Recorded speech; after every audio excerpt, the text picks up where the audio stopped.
তিন দফা দাবি নিয়ে আজ জগন্নাথ বিশ্ববিদ্যালয়ের শিক্ষার্থীরা সচিবালয় ঘেরাও করে।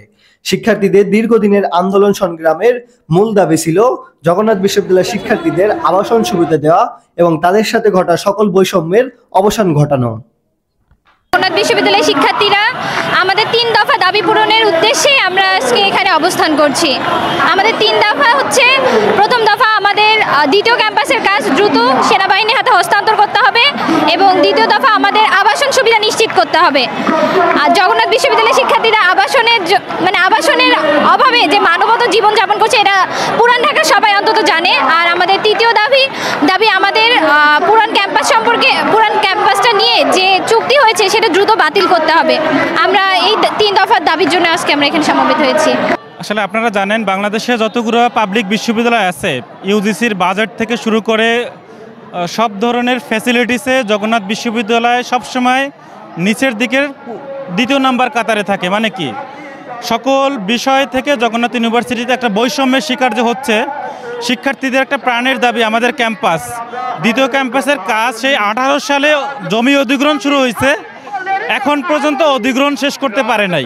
মানে 6 বছর লাগাই যদি জমি অধিগ্রহণ হয় তাহলে ক্যাম্পাস হইতে আরো কতদিন সময় লাগবে, এটা শিক্ষার্থীদের প্রশ্ন। মূল উদ্দেশ্য হচ্ছে ক্যাম্পাস নিয়ে আমাদের যে ক্যাম্পাসের এরিয়াটিকু দেওয়া হয়েছে গ্যান্ডারিয়াতে, কিন্তু সেটার কাজ করতেছে না প্রশাসন, দীর্ঘদিন ধরে সেটার কোনো কাজ করতেছে না। আমরা চাই যে সেটা দ্রুত কাজ করুক। এবং আমাদের দ্বিতীয় যে দফা সেটা হচ্ছে আবাসন নিয়ে। আমাদের জগন্নাথ ইউনিভার্সিটিতে 19 বছর পা দেওয়ার পরেও এখন পর্যন্ত কোনো আবাসন সেভাবে নেই। মেয়েদের একটা হল আছে তবুও খুব কম। আমাদের সবাইকে বাইরে মেসে থাকতে হয়। আর পুরান ঢাকার মতো জায়গায় বাইরে মেসে থাকাটা কতটা কষ্টকর, এবং সেখানে আমাদের শারীরিকভাবে বিভিন্ন ধরনের অসুস্থতায় ভুগতে হয়, মেন্টালিভাবেও আমরা বেশি ডিপ্রেস থাকি। অভিযোগ নাই। আমি যেভাবে হচ্ছে একটা ঢাকার মধ্যে আমরা যেমন একটা বিশ্ববিদ্যালয়, ঢাকা একটা বিশ্ববিদ্যালয়, সুতরাং দুই ভাইয়ের মধ্যে যখন বৈষম্য সৃষ্টি করে, আমাদের অভিভাবক হচ্ছে ইউজিসি। সো একটা ভাই যদি 5% সুবিধা পায়, সেম ভাই হিসেবে আমারও 5% সুবিধা পাওয়ার আমারও রাইটস আছে। বাট সেই রাইটসের ক্ষেত্রে যদি একজনকে তুমি 100% দিয়ে দিচ্ছ, আরেকজনকে কোনো খবরই নিচ্ছ না। আজ 8টা বছর হয়ে যাচ্ছে আমাদের কোনো ক্যাম্পাসের খবর নাই। যে প্রশাসন আছে সেই প্রশাসন আমাদের মোলা ধরে দিয়ে চলে যাচ্ছে। সো এই দিক দিয়ে আমরা মনে করি আমরা ঢাবিকে কোনো ধরনের কম্পিটিশন বা কোনো অভিযোগ দিচ্ছি না। আমরা ঢাবিকে এজ ব্রাদার হিসেবে আমরা এক্সাম্পল হিসেবে নিচ্ছি। সে যদি যে সুযোগ সুবিধা পাবে, জগন্নাথকেও যে সেম সুযোগ সুবিধা দেওয়া হয়।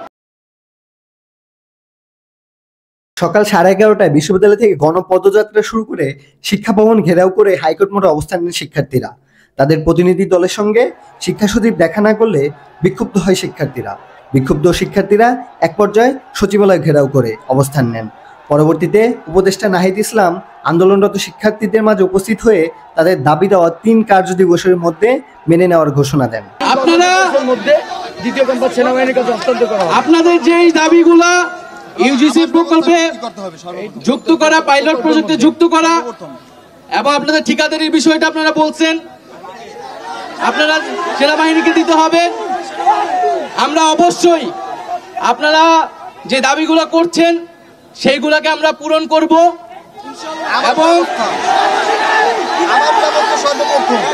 আপনারা তো নিশ্চয়ই বুঝেন যে হল নিশ্চয়ই 3 দিনে করে দেওয়া সম্ভব না, বুঝেন, কিন্তু 3 দিনে আমরা কি দায়িত্বটা হস্তান্তর করতে পারবো?